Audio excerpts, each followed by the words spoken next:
రోజు 29th December Yelamanchili స్టేషన్లో train number 18189 Tata Nagar to Ernakulam వెళ్ళే ఎర్నాకుళం ఎక్స్ప్రెస్లో బ్రేక్ వేసినప్పుడు ప్రెషర్లో డిఫరెన్స్ వస్తుంది అని ట్రైన్ ఇంజిన్ అలర్ట్ చేయడం వల్ల లోకో పైలట్ మన స్టేషన్స్ మాస్టర్స్ అది నోటీస్ చేయడం, అక్కడ నుంచి స్మోక్ రావడం, ప్రయాణికుల్ని సేఫ్గా వాళ్ళు ఎవాక్యుయేట్ చేశారు. 143 మెంబర్స్, మొత్తం 2 కోచ్. దాంట్లో పుష్ అండ్ పుల్లో ఒక 75-year-old person, native of Vijayawada, unfortunately చనిపోయడం జరిగింది. సో వాళ్ళ డాటర్కి కూడా ఇన్ఫర్మేషన్ ఇచ్చాము. డాటర్ కూడా స్టేషన్కి వచ్చి ఉన్నారు.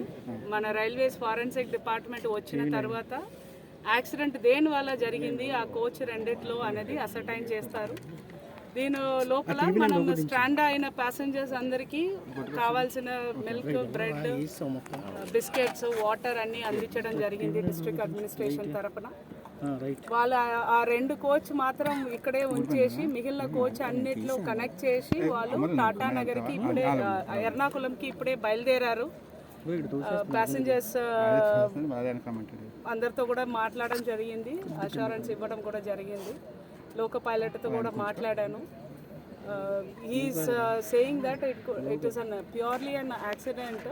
దేని వల్ల జరిగింది అన్నది రైల్వేస్ ఫారెన్సిక్ డిపార్ట్మెంట్ చెప్పిన తర్వాతనే మనం చెప్పగలుగుతాము.